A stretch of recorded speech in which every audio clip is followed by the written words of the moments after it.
हर district में MCI के बच्चे मिलेंगे आपको। हर हॉस्पिटल में अब ये बोला जाता है कि क्या बैतूल से हर घर से नर्सिंग ऑफिसर है क्या? इतना स्टाफ है बैतूल का हर जगह। 2015-16 के बाद से हमारा बैतूल एजुकेटेड हुआ है। इस चीज़ के लिए जागरूक नहीं थे, किसी को नहीं पता था, नर्सिंग का एग्ज़ाम ऐसे ही होता था। लेकिन 2016 से जब हमारे यहाँ MCI खुली और सर लोगों ने गांव-गांव में जाके एजुकेशन दिया, एजुकेटेड किया लोगों को कि आप अपने बच्चियों को भेजिए, पढ़ाइए। कई लोग गांव से आके रूम ले लेके रहते थे, यहाँ पर तैयारी करते थे। एक के बाद ऐसा होता है नहीं कि हमारे गाँव से एक का सिलेक्शन होता है तो उसके बाद मम्मी पापा भेजते हैं कि नहीं वहाँ जाके सेलेक्ट हुए हमारे बच्चे तो हम भी भेजेंगे। तो ऐसे ही इसमें बहुत सारे बच्चे थे और सारे के सारे बच्चे सेलेक्ट हुए हैं।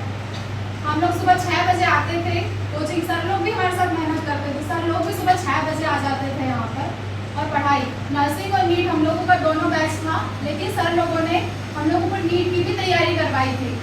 नर्सिंग और नीट में हम लोगों का कॉम्पिटिशन होता था, नीट के टेस्ट नर्सिंग वालों से दिलवाए जाते थे और हम लोग देते थे। और उस टेस्ट के बाद में हम लोगों के जो मार्क्स आते थे उस अकॉर्डिंग हम लोगों को प्राइज डिस्ट्रीब्यूशन भी होता था। सर ने पर्सनल डेवलपमेंट स्किल जो होती है वह भी हम लोगों के अंदर डेवलप की है। आज कितने भी सारे लोगों के सामने बोल दो, खड़ा कर दो, हेजिटेशन नहीं होगा मन में। बच्चा अगर किसी के भी सामने खड़ा कर दे हेजिटेशन नहीं होगा, क्योंकि सर ने वो स्किल 1 साल में हम लोगों में डेवलप कर दी थी। उसके साथ पढ़ाई, हर एक चीज डाउट क्लियर करते थे सर हमारे। उसके बाद में हमारे टेस्ट होते थे, वीकली टेस्ट, लेकिन जब हमारे एग्जाम आ गए थे सर पर डे टेस्ट लेते थे हम लोगों के। हम लोग जितनी मेहनत करते थे उससे ज़्यादा सर लोग मेहनत करते थे हम लोगों के साथ में। सुबह के 6 बजे से लेकर शाम के 6 बजे तक 12 घंटा बैठे रहना। उस बीच हम लोगों का कैसा लग रहा है कि आप जब सक्षम हो गए और माता पिता और खासकर आपके मामा जी, तो खासकर मामा जी से जुड़े हैं? हाँ सर, सभी को बहुत अच्छा लग रहा है। एक ही बार में 1 साल का समय मांगा था, 1 साल का समय मांगा था घर वालों से, 1 साल में सेलेक्ट तो हो गया। बहुत अच्छी बात है, सिलेक्शन हो गया हमारा। खास बात ये थी उस समय पेरेंट्स मीटिंग हर महीने होती थी। और हाँ, हम लोगों की पेरेंट्स मीटिंग होती थी, हम लोगों के पेरेंट्स आते थे और सर लोग भी हमारे घर तक भी जाते थे। मेरा तो घर गया है सर, 2-3 बार गए, खाना भी खाया। हाँ, सर लोग घर से आते थे और मतलब जो कंप्लेंट है, जो दिक्कत है, सारी चीज़ें डाउट क्लियर होते थे। पेरेंट्स मीटिंग होती थी, पेरेंट्स को भी आपकी जो पढ़ाई है उससे वाकिफ कराते थे और वो लोग भी बताते थे आपकी दिनचर्या जो घर में रह रहे हैं।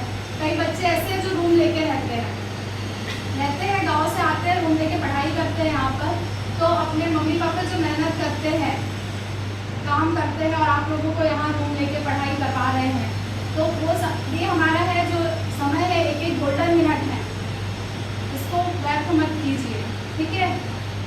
बहुत अच्छा समय है और हम लोगों के लिए बहुत अच्छी बात है कि हमारे यहाँ पर इतना अच्छा एजुकेशन है और कम फीस में इतना अच्छा एजुकेशन मिल रहा है, ये बहुत अच्छी बात है। हम लोगों के टाइम में तो मतलब ऐसा लगता था कि बस सेलेक्ट होना है, एक भले कुछ भी हो, बस ये याद रखना है कि हमारी एक सीट पक्की है, नीट हो नर्सिंग हो, हमारी एक सीट पक्की है, बस हमें सेलेक्ट होना है। बाकी कितना कंपटीशन आ जाए हमारे सामने कोई दिक्कत नहीं, कोई मतलब नहीं, हमारी तैयारी पूरी है बस। और सर बायो तो बहुत अच्छी पढ़ाते हैं, सभी को पता होगा, क्योंकि हम लोग बायो के ऐसे थे कि सर आप लेक्चर कब लोगे, हमारे बायो के 3 लेक्चर हो जाते थे, तो भी बोर नहीं होते थे हम कभी क्लास में और डांट भी खाते थे। उस समय डांट बहुत पड़ती थी, डांट बहुत ज़्यादा उस समय जो दिनचर्या थी सुताई कैसी होती थी वो भी बताओ। हम लोगों को बाहर उठक बैठक लगवाते थे सर, कई बच्चे मुर्गा भी बने हैं बाहर रोड पे, ऐसी पनिशमेंट मिलती थी हम लोगों को। और नाला पब्लिक के बीच में और नालायक से तो हमारा दिन ही चालू होता था। अभी भी चालू हो रहा होगा ना? सर लोग नालायक ही बोलते थे, नालायक तुम लोग क्या करोगे। लेकिन पापा जी से भी एक ही बार मुलाकात हुई मेरी उस समय।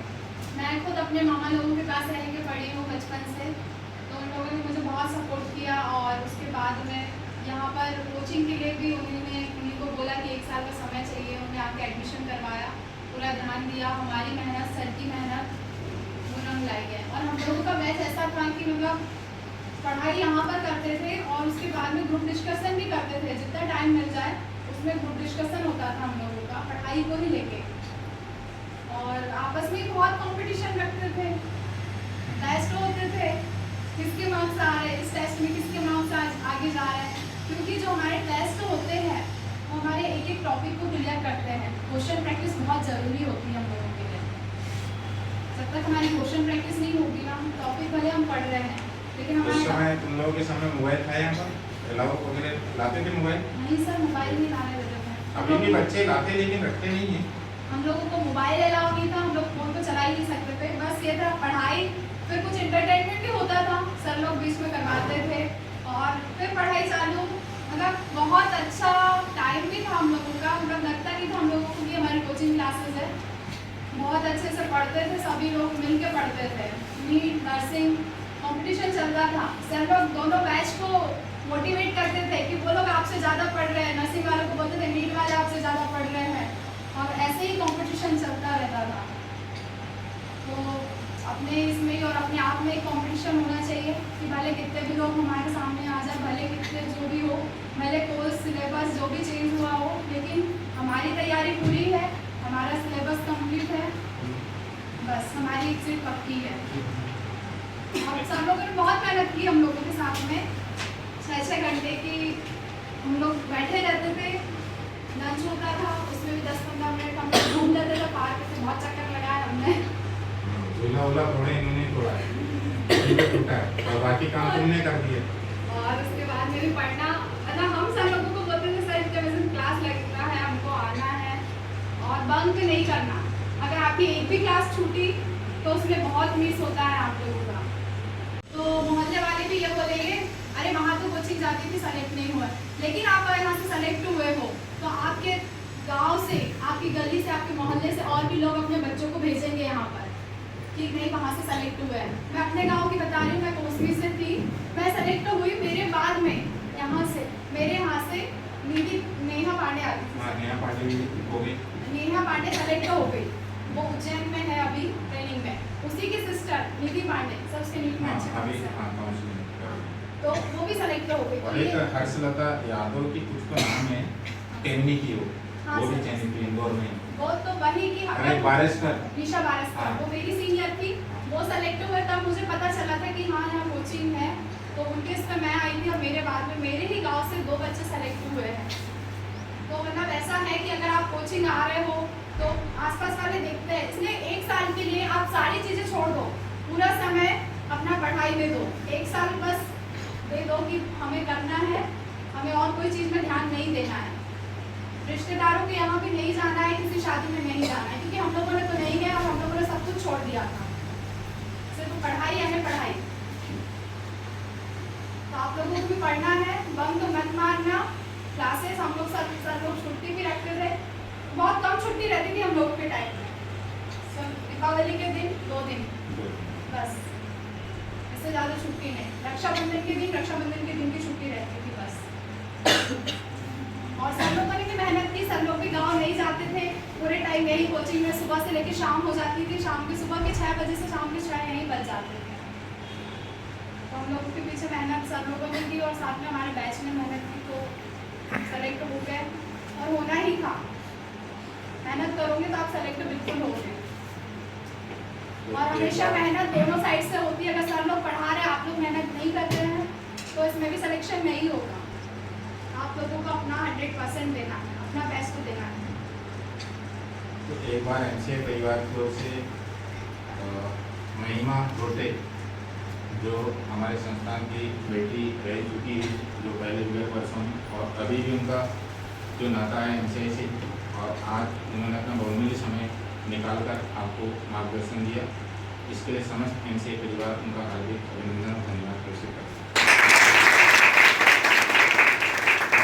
आप आइए, बच्चों को गाइड कीजिए, है ना। ये आपका घर है, सब लोग आपके गुरुजन हैं, हमेशा रहेंगे। और उम्मीद करते हैं बच्चों को कि निश्चित तौर से महिमा की जो संघर्ष की कहानी उनसे प्रेरणा मिलेगी और आप भी अच्छा एक लक्ष्य बनाकर मेहनत करें। अपने मामाओं को, अपने काकाओं को, अपने माता पिताओं को एक गर्व का पल दे, वो भी गर्व से कह सके कि यार ये हमारे घर के बच्चे आज आसमान में चमक रहे हैं।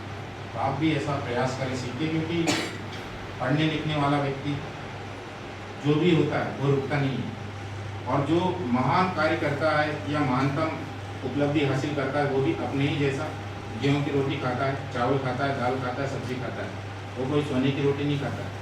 तो अगर आप भी अच्छा मेहनत करोगे तो निश्चित तौर से आप अपने लक्ष्य तक पहुँचोगे। तो ऐसा प्रयास आप भी करें। एक बार पुनः महिमा को बहुत बहुत धन्यवाद प्रेषित करते हैं हम। एक बार पुनः तालियों से स्वागत किया जाए।